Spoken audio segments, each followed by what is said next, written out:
성도 여러분, 안녕히 주무셨습니까? 네, 좋은 아침이죠.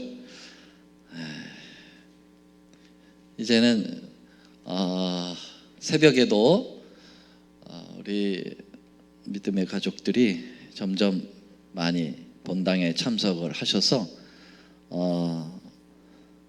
우리의 드리는 예배가 더 하나님 앞에 영광이 되는 것 같습니다. 너무 감사합니다.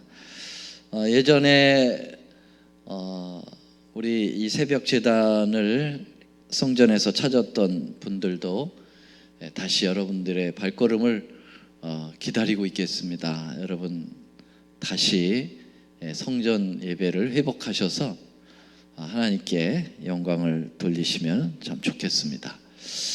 자, 제 14장 계속 공부하고 있습니다. 후기 영국의 개혁자들 중에서 영국의 많은 개혁자들 우리가 공부해오고 있죠. 오늘은 존 버년에 대해서 좀 살펴보도록 하겠습니다.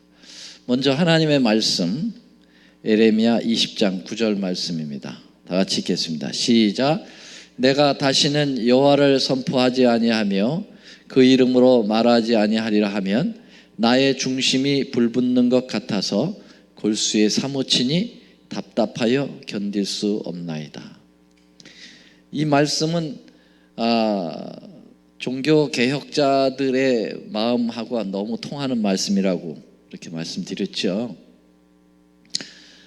정말 그들은 말씀 전하지 않으면 살 수 없는 그러한 심령을 가졌던 것 같아요. 그래서 차라리 화영장으로 나간다 할지라도 말씀은 증거해야 되겠다. 그러한 강력한 하나님의 복음에 대한 열정이 결국은 오늘 우리에게까지 이 복음이 오게 했다, 그렇게 생각을 합니다. 오늘 이제 말씀드린 존 버년도 이런 심령을 가지고 있었음을 이제 확인하게 될 것입니다. 오늘 좀 말씀을 드리기 전에 이 가정을 좀 잠깐 소개해 드리겠습니다. 혹시 누군지 아세요? 이분들이? 우리 그 교환 교수로 오신 장우진 교수님 가족이죠? 네. 지금 코로나로 인해서 못 만난 적이 너무 오래돼서 뭐 저는 가끔 이제 책을 전달해 드리면서 기도해 드리고 이렇게 만났는데 전화번호가 이분들이 바뀌어 가지고 제가 연락을 할 수가 없었어요. 그래서 주로 이제 우리 정세영 집사님 그 가게에서 이렇게 거기서 가까우니까 거기서 이렇게 만나서 책을 전달하고 기도하고 그랬습니다만은 뭐 연락을 할 수가 없어요. 그래서 집 주소는 아니까 집으로 그냥 찾아갔죠. 지난주에 찾아갔더니 아주 반갑게 저를 맞이해 주셔요. 근데 제가 이 가정을 소개하는 이유가 있습니다. 왜 그러냐면은 이분들이 우리 교회 설교 예배라든지 금요 예배라든지 이 새벽 예배의 모든 방송을 굉장히 열심히 듣고 있었더라고요. 근데 이 교수님 네 분만 들은 게 아니고 여기 있는 윤초, 윤후 요 두 아들이 이 말씀을 얼마나 열심히 들었는지 제가 가니까 특별히 새벽 이 각시대 대쟁투의 말씀을 줄줄줄줄 얘기하는 거예요. 개혁자들 얘기를 위클리, 존 허스 뭐 이런 걸 다 얘기하는 거예요. 그래서 야, 대단하다. 그래서 이 새벽 말씀이 많은 분들이 이 말씀을 듣고 있어요. 듣고 있고 함께 은혜를 나누고 있습니다. 그래서 특별히 이 조그만 꼬마가 잠이 안 오면 엄마하고 이거 보면서 잠을 잔대요. 그 정도로 말씀을 어려서부터 이렇게 듣고 자라고 있는 것에 대해서 감동이 되었고요. 제가 굉장히 용기가 되었어요. 정말 이 각시대 대쟁투 이 말씀이 마지막 시대에 주어진 말씀인데 정말 많은 분들이 이걸 알고 다시 한번 되뇌이면서 하나님 말씀에 가까이 갔으면 좋겠다, 그런 생각을 해봤습니다. 우리가 지난 시간에 이제 윌리엄 틴데일은 번역자라고 그랬죠. 성경 영어로 번역한 분인데 이분이 그 번역한 것 때문에 붙잡혀서 이렇게 순교를 당했다. 그리고 이제 지난 시간에 공부한 분이 이제 존 낙스죠. 이 틴데일의 성경 번역으로 많은 복음이 영국의 도처에 들어가게 되었고, 그러면서 그 뒤를 이어서 반스와 프리드, 그리고 리들리즈와 클랜머라고 하는 이러한 틴데일의 친구들이 개혁 사업에 줄을 이어서 함께 사역을 하다가 드디어 존 낙스라고 하는 위대한 인물이 여기에 동참하게 됩니다. 그는 특별히 스코틀랜드의 그러한 개혁자였는데요. 이분은 지난 시간에 말씀드린 것처럼 처음에는 그 전면에 나서지 못하고 뒤에서 기도만 하고 있었을 때 동료들이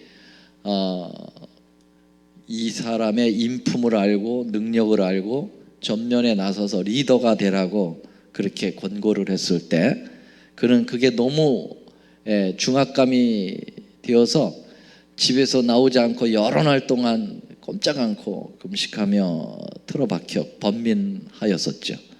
그러다가 결국은 그가 개혁자로서 리더로서 나서기로 결심을 하고 한번 그렇게 결심하고 난 다음에는 그가 죽을 때까지 마음이 흔들리지 않고 아주 강력하게 이 스코틀랜드를 개혁의 바람으로 몰고 가는 정말 용기 있는 하나님의 종이었습니다.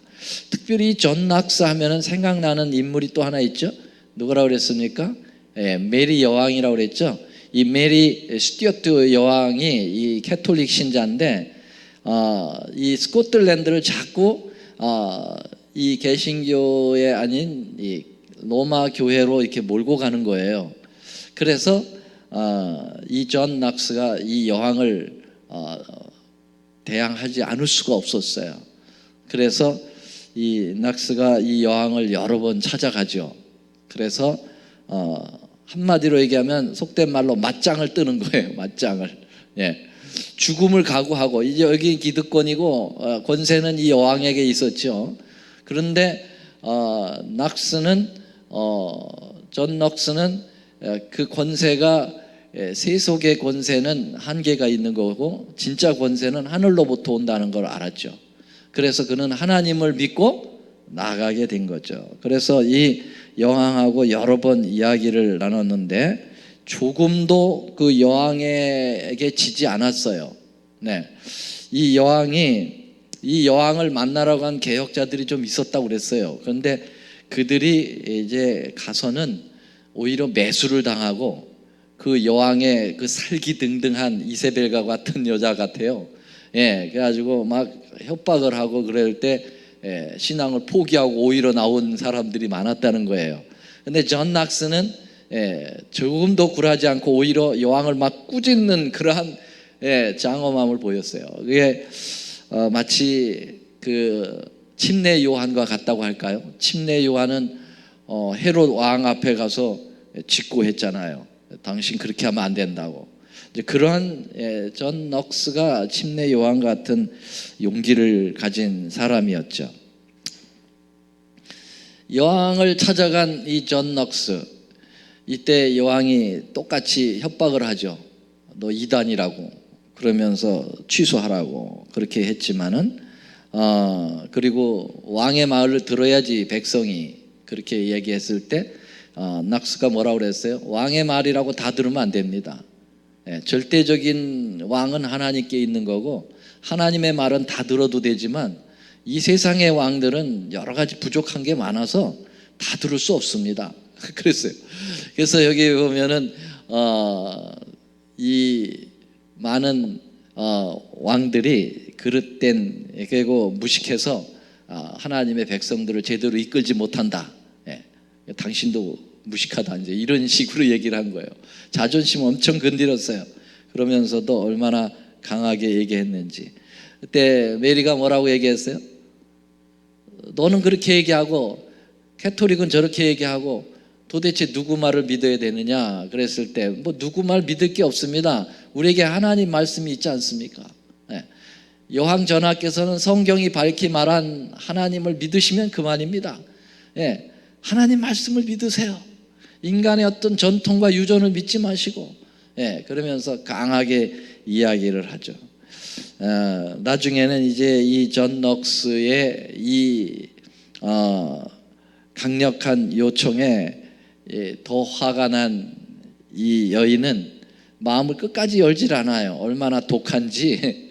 그래서 이 스코틀랜드를 전체를 다 캐톨릭에게 바치려고 자꾸 하는 거죠.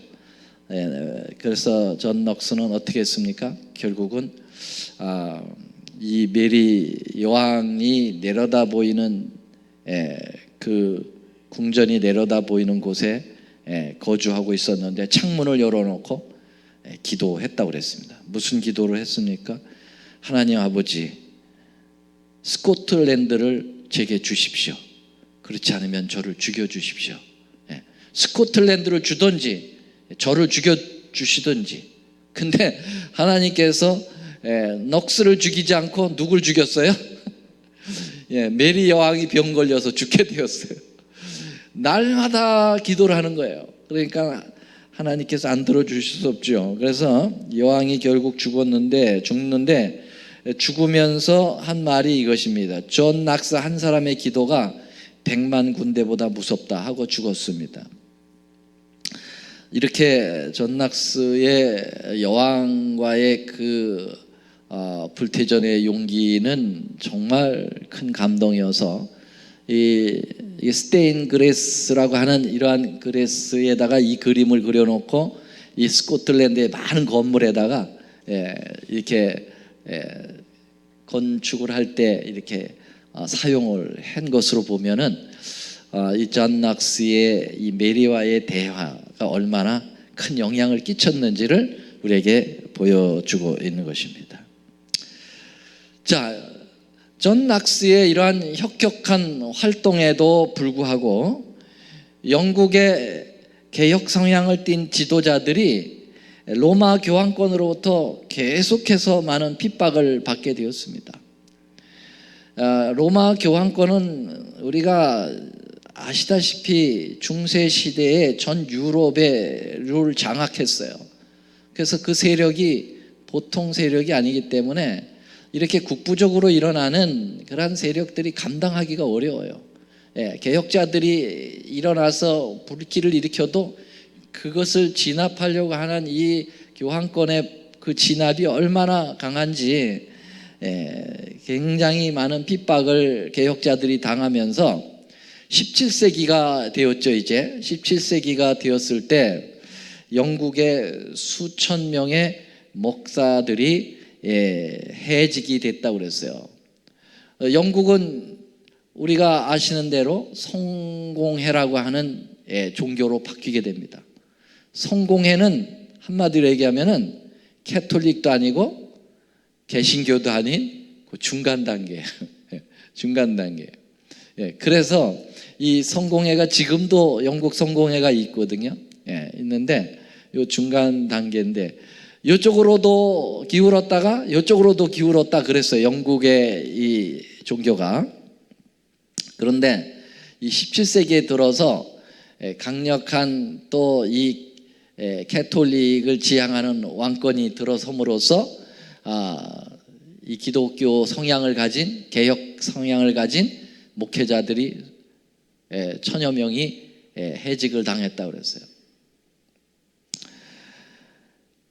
사람들은 로마 교회에서 인정한 것 이외의 어떤 종교 집회에도 참석하지 못하도록 금지당했고 그 일을 범할 때는 중한 벌금하고 투옥과 추방이 그런 어려움이 그들 앞에 있었습니다.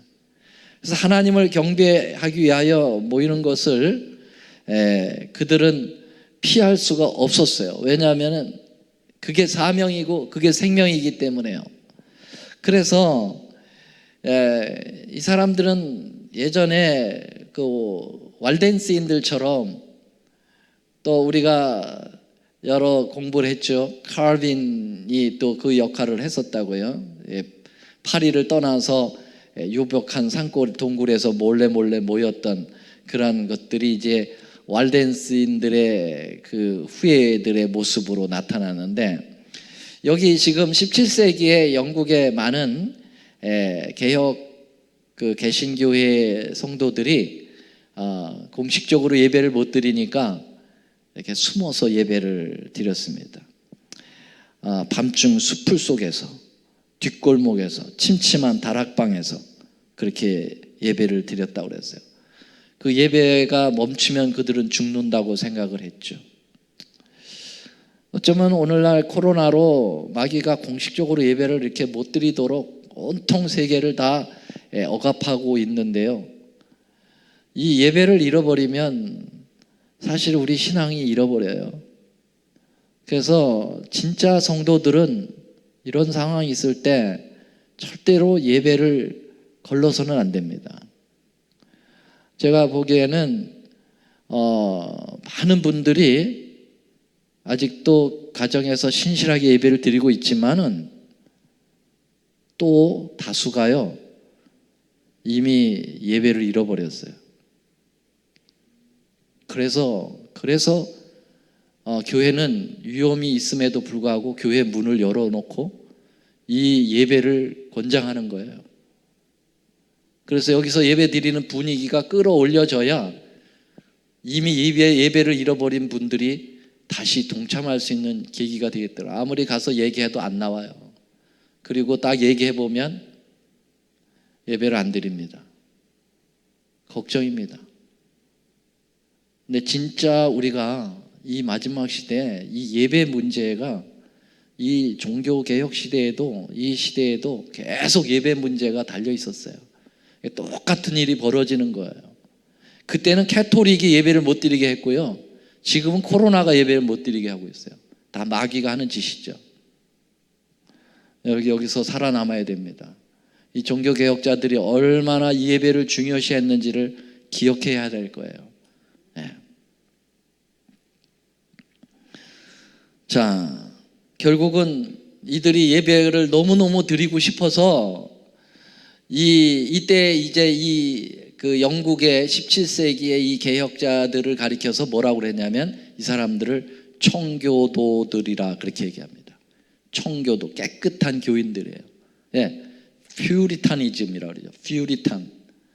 그래서 이 청교도들이 너무너무 예배를 자유롭게 좀 드리고 싶어서 어디로 온 겁니까? 예, 배 타고 여기 온 거예요. 배 타고 미국 온 거예요.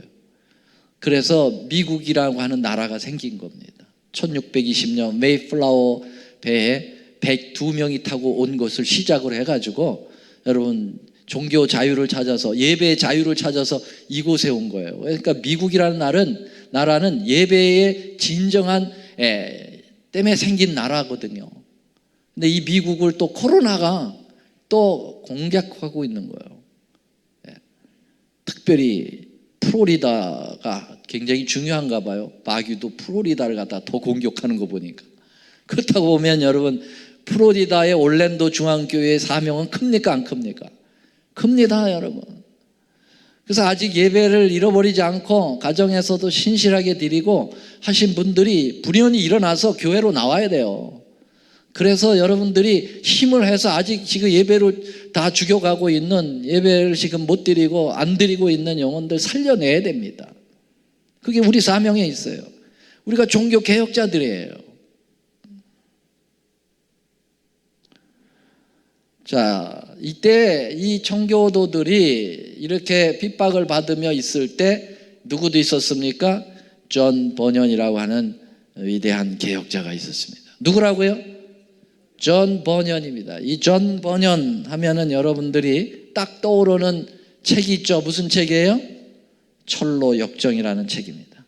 예, 필그림 프로그레스라고 하는 이 철로 역정을 문학 저서로 성경을 배경으로 해서 기록했는데 이게 베스트셀러죠. 대단했죠. 예, 근데 이분이 어떻게 이것을 쓰게 되었고 어떻게 개혁자로 서게 됐는지 잠시 소개해 드리겠습니다. 영국의 베드포드라고 하는 지역에서 그 엘로스투라고 하는 벽촌에서 땜장이 아들로 존 버녀는 태어났습니다. 이때 1628년입니다. 17세기 중간이죠. 1628년에 아버지의 직업이 뭐라고요? 땜장이, 대쟁장이었습니다. 그런데 그는 너무 가난하게 태어났기 때문에 초등학교만 겨우 졸업을 했다고 그래요. 그래서 읽고 쓰는 것밖에 몰랐습니다. 그런데 그가 이제 아버지에게 배운 것이 뭐밖에 없어요? 땜쟁이 하는 것밖에 없어요. 그래서 커서 땜쟁이 역할을 했어요. 그 직업이 그거예요. 그런데 그가 16세가 됐을 때, 청년 시절이 되었을 때 크로멜이 이끄는 의회군이 생겼습니다. 그래서 정부를 공격하는 의회라고 하는 국회와 같은 곳에 군대를 만들어서 저항을 하는 운동이 있었는데, 그때 대장이 크로멜이라고 하는 사람이었죠. 거기에 자의반 타의반 해가지고 그 수비대에 들어가서 내전을 겪었어요. 그리고 끝난 후에 고향으로 돌아왔습니다. 그래서 이 어린 나이에, 이 청소년기에 존 버녀는 사람들이 죽어가는 모습을 봤어요. 전쟁하면서 피 흘리고 죽어가는 동료들의 모습도 지켜보면서 그는 죽음이라고 하는 것에 대하여 진지하게 생각을 했고요.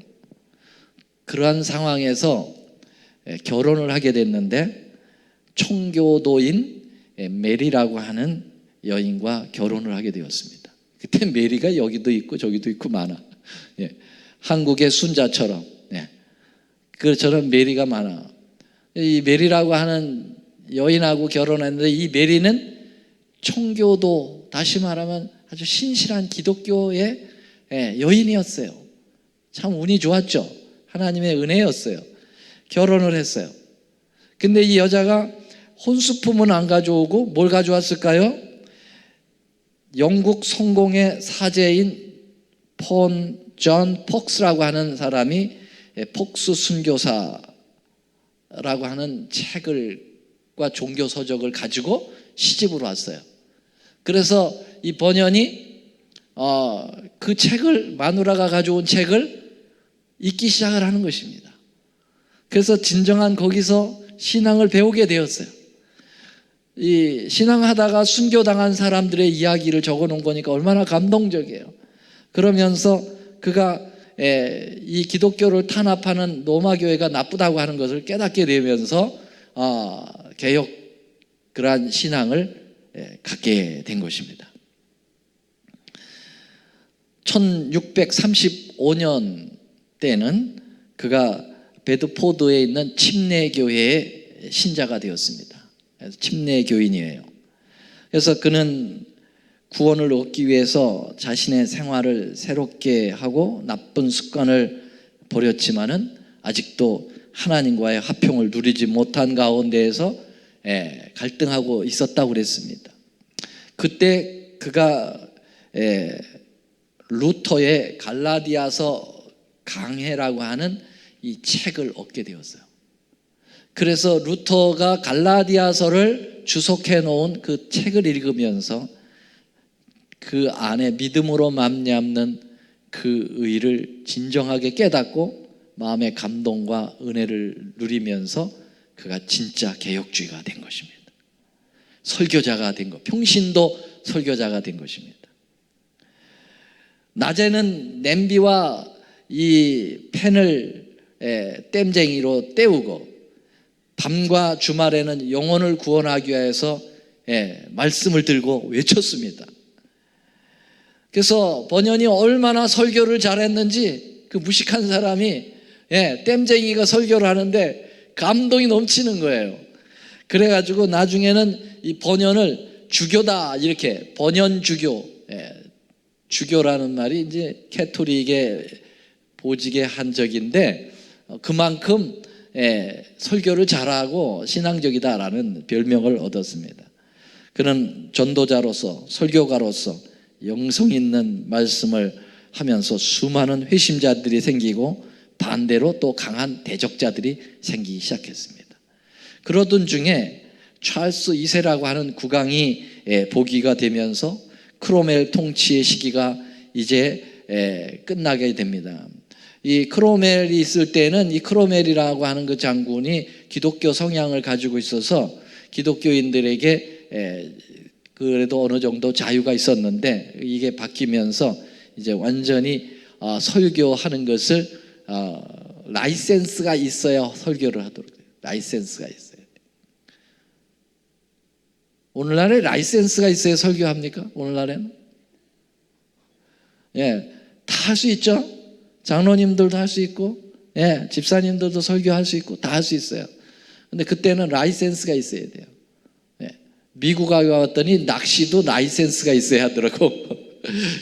근데 이 설교 라이센스가 있었나 봐요, 그때 나라에서 주는. 근데 이 무식한 땜쟁이가 무슨 라이센스를 받을 수 있어요? 예, 그리고 개혁주의 성향을 가졌는데, 그래서 라이센스 없이 설교하다가 자격 없는 설교자라고 해서 체포당했어요. 그래가지고선 감옥에 갇혔죠. 1672년에 감옥에 갇혔는데 네가 그걸 포기하면, 네 정신을 포기하면 풀어주겠다라는 그러한 제안이 여러 번 왔지만 안 하겠다고. 나는 하나님을 믿는 이 신앙의 양심을 포기할 수 없다고. 그러면서 개혁주의에 대한 그 성향을 그대로 유지하고 있었기 때문에 12년 동안 감옥 생활을 했어요. 여러분, 그때 감옥은요, 오늘날의 감옥 테레비도 있고 뭐 화장실도 좋고 뭐 그런 감옥이 아니에요. 완전 암흑토굴 같은 감옥인데 너무너무 습해가지고요, 눈썹에 이끼가 끼었다니까요. 눈썹에. 그런 데서 병균이 드글드글거리고 배고픈 그런 곳에서 12년을 지낸 거예요. 네. 자기 마음만 바꾸면 얼마든지 나올 수가 있었는데, 그래서 그는 정말 너무 액티비티한 활동적인 사람이었기 때문에 감옥에 답답해서 견딜 수가 없는 거예요. 네, 물론 나가서 자유의 그런 것보다는 복음을 전하고 싶은 그 마음이 답답해서 견딜 수가 없어서 그 창살을 붙들고 막 하나님께 기도를 하면서 내보내달라고. 그랬더니 하나님이 그에게 양심의 음성을 들려주는데 뭐라고 그랬냐면, 내 은혜가 내게 족하도다. 그래. 너 거기서 살아. 자꾸 그 음성이 들리는 거예요. 그래서 그는 이 감옥에서 내가 뭘 할까 생각을 하다가 그가 생각한 게 뭐였어요? 글을 쓰는 거였어요. 그는 마누라가 가져온, 시집 올 때 가져온 많은 책들을 읽었고, 그래서 이 책, 문학에 대해서 상당한 그 타고난 하나님의 달란트가 있었던 것 같아요. 그래서 이 철로 역정이라고 하는 책을 쓰게 됩니다. 감옥 안에서 쓰는 거죠. 근데요, 이 철로 역정은 뭐 여러분들 읽어보신 분도 있으시겠지만은, 한 필그림이라고 하는 순례자가 장망성이라고 하는 멸망의 도시에서 나와가지고 천성을 향하여 가는 노정, 철로 역정, 하늘천 길로 역사할 때 역정, 일대기를 거기서 이 장망성에서 천국까지 가는 그 필그림의 순례자의 이야기를 그렸는데요, 너무너무 잘 쓴 거예요. 그 길을 걸으면서 많은 사람을 만나는데 그 사람들은 두 종류의 사람이에요. 하나는 막 유혹을 하고 또 하나는 도와주고 용기를 주는 그런 부류들로 사람들을 만나는데, 그 사람들을 다 뭐냐면은 신앙적인 그 상태를 의인화한 거예요. 예를 들면 길을 걸어가는데 이 사람을 불러요. 한 사람이 불러요. 집에 들어가게 해요. 집에 들어가요. 거기에는 음식이 잘 차려 있어요. 그리고서는 맛있는 음식을 먹으라고 하고 여기서 편히 쉬라고 하고 그러면서 세속적인 유혹을 하는 거예요. 아주 화로운 것을 통해서 너 그 길을 고만 가라. 천국을 향하여 가는 길을 고만 가라. 여기서 즐겨라. 먹고. 그럼 그 사람의 이름을 뭐라고 했을까요? 부라고 그랬어요. 부자. 그러니까 이름이 부자예요. 또 다른 데 가면은 길 안내자가 와가지고 그 사람을 천성까지 가는 일을 이렇게 도와주는 역할을 해요. 뭐 그거는 아주 좋은 적이죠. 그래서 그 이벤겔리스트, 전도자. 그래서 이런 우리의 사상을 가지고 있는 것들을 다 의인화했어요. 게으름이라고 하는 사람, 율법이라고 하는 사람, 뭐 시기라고 하는 사람, 이 다 사람으로 해가지고 이 사람이 가면서 겪는 고통들, 유혹들, 그리고 하나님 편을 선택했을 때 도와주는 칭찬이라는 사람, 그 다음에 뭐 여러 가지 이렇게 해서 끝까지 이제 하늘로 가는 그것을 성경을 밑바탕으로 해가지고 우화적으로 쓴 한마디로 얘기하면 제2의 성경이라고 사람들은 부릅니다. 그 당시부터 해가지고요, 이 책이 베스트셀러가 됐어요. 200년 동안. 가장 지금도 굉장히 많이 이 책이 읽히고 있고요. 그래서 이 필그림이라고 하는 이 필그림스 프로그레시스라고 하는 이 책이거든요. 철로 역정. 이 책을 한번 여러분 읽어보시면 좋겠어요. 시중에 얼마든지 팔고 있고요. 얼마나 이 책이 유명했냐면 한국 초창기에 성경이 들어오고 얼마 후에 이 책이 들어왔는데 여기 보면 털로역경 그렇게 했어요. 털로역경 옛날 글씨죠. 그래가지고 여기 쪽에는 그림도 있고 말이에요. 철로역정의 그림도 있고 글이 이렇게 있어요. 그만큼 많은 나라 말로 번역도 되어 있고 굉장히 감동 있는 책이에요. 그러니까는 존 버년은 감옥에 12년 동안 있었지만 자기가 쓴 이 철로 역정의 성경을 바탕으로 쓴 이 철로 역정의 이 감옥 밖에서 활동을 하는 거예요. 그래가지고 수많은 사람들에게 이 글을 읽혀가지고 하느님의 나라로 가는 데에 있어서의 그 백성들의 마음을 강하게 하고 성경대로 믿고 따르도록 하는 놀라운 역할을 하게 된 거죠. 사람은 몸은 갇혀 있어도 그 사람이 하는 전도의 열정은 가둬놓을 수가 없었다. 그렇게 볼 수가 있겠습니다. 그래서 심지어는 여러분들이 이거를 책으로 읽기가 좀 어려우시면은요, 여기 보면은 유튜브에 들어가면은 철로 역정을 치세요. 그러면은 철로 역정에 영화로 돼 있어요. 영화로 돼 있는데 이거 혹시 장로님 오디오 좀 해주실 수 있나요? The shadow of death. A light has dawned. A light has dawned. 이 A light has 한글 dawned. 자막도 들어가 있어가지고 이렇게 이제 마귀의 도전이 나타나기도 하고 또 하나님의 도우심이 나타나 선악의 대쟁투가 여기 나타나더라고요. 그래서 이 사람이 가는 모든 노정이 이제 설명되고 있습니다. A neighbor in the city of destruction, pliable by name, 이 사람은 took it upon himself 연약함이라는 to 이름을 find 가진 Philip and 사람이에요. bring him back to his wife and family. 오케이.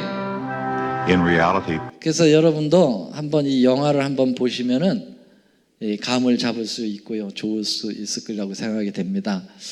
자, 그래서 오늘은 존 버년에 대해서 말씀을 드렸는데 버년과 같은 우리는 문학적 재질은 없어도 그 열정은 배울 수가 있고요. 어떤 역경이 있다 할지라도 하나님의 복음을 전하는 일에 게으리하지 말고 예배에 충실하시는 우리 모두가 되시기를 간절히 바라면서 오늘 말씀을 마치겠습니다. 사랑의 아버지,